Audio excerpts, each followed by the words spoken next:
Hello, hi, and welcome to the No Name Newspaper, a one-person show with fun facts, advice, and lots of humor. It's nice to have you here. My name is Marta, and let's begin. We all know that February is a month of love, but have you ever wondered why actually? Why do we celebrate Valentine's Day? How does our love work? Or what can you do for your significant other on this special day? Well, I am here to help you.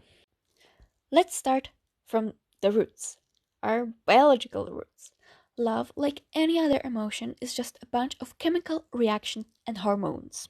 Immediately, when we see our object of interest, sodium and potassium ions go through our whole nervous system up to our brain.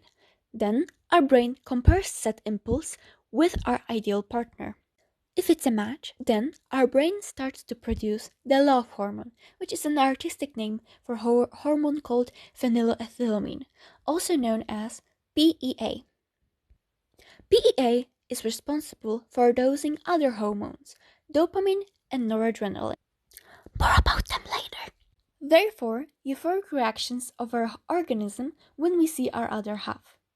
That may include higher blood pressure, blushing, or shaky and sweaty hands. However, it's only a beginning. Afterward, other hormones are released, such as dopamine, a happiness molecule, controls reactions responsible for experiencing pleasure by activating another hormone, prolactin, being a reward section of the brain.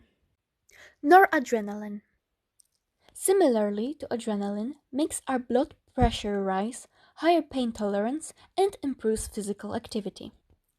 Serotonin, a reason why we constantly think of our love interest, makes us feel moody and anxious when they're not around. And personal favorite, oxytocin, mostly connected to motherhood and giving birth, not without a reason, because it's responsible for attachment, empathy, and trust. It's released while hugging, making love, or any human interaction involving physical contact. Without it, we wouldn't be able to make long-lasting relationships. There are many more hormones in our body, but these are the basics one that you should know. Now, let's hear something about Valentine's Day itself. It is said that Valentine's Day tradition originates from Lupercalia, celebrated on February 15th. A pagan festival honoring and worshipping either Lupa, the she-wolf who sacked Romulus and Remus, or Venus, god of fertility. However, it was a lot more brutal than our current traditions. It started with animal sacrifice, followed by the slapping of young women to make them more fertile for the upcoming year.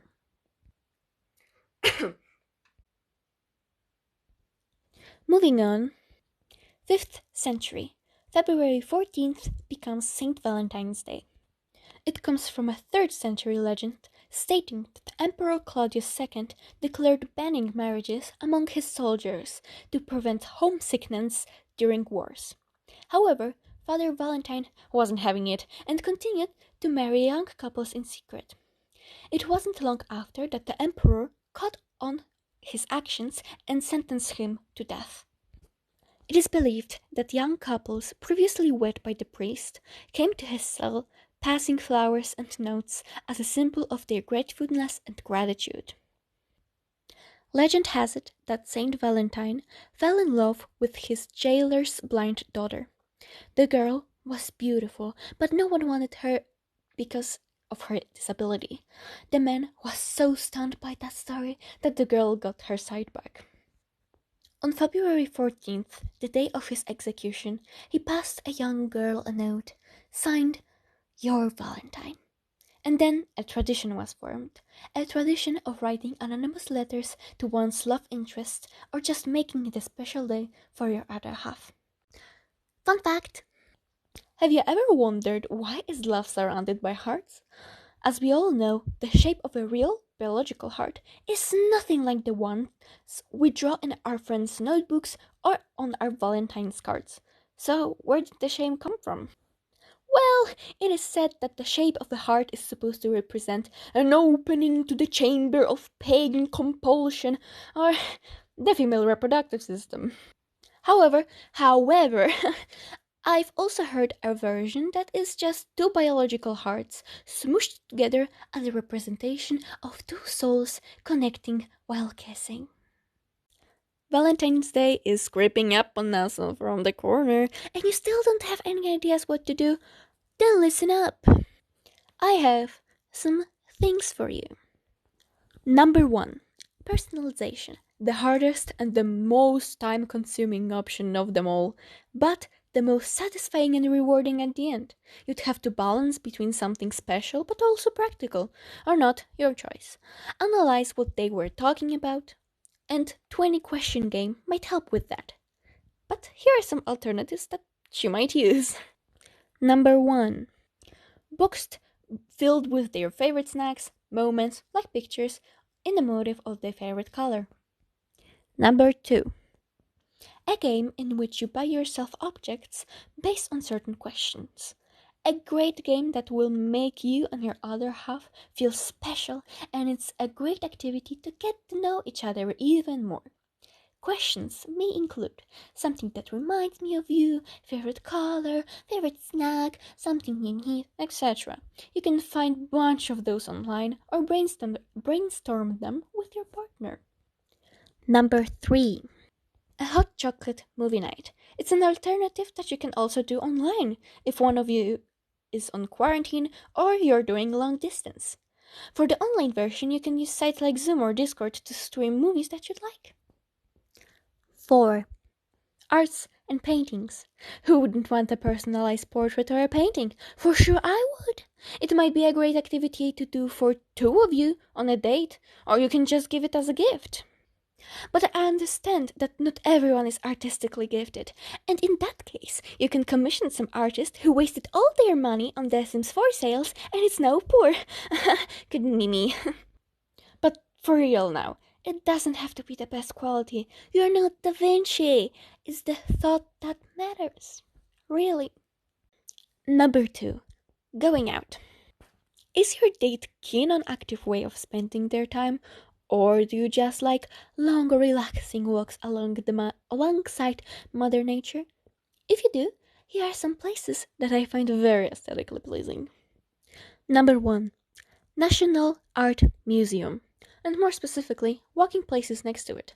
Honestly, can't shut my mouth on how beautiful the place is. We have some nature, river, and everything surrounded by the stunning view of Ostrów Tumski. Also, the building of the museum itself is chef's kiss. Old castle-like building covered with ivy. Amazing. Number 2. Staromiejski Park is also known as Nicholas Copernicus Park. Another green place next to another stunning building, that is the Puppet Theater.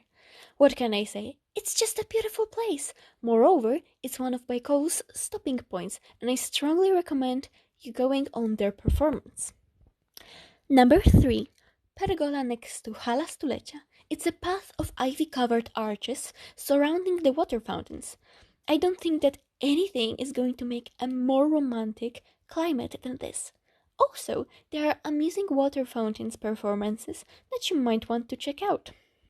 But I know that not everyone is keen on walking alongside Mother Nature and all of that, so here are some cafes that might be your cup of tea. Yeah, you get it. Funny, because cafe is tea. Never mind. Number 1.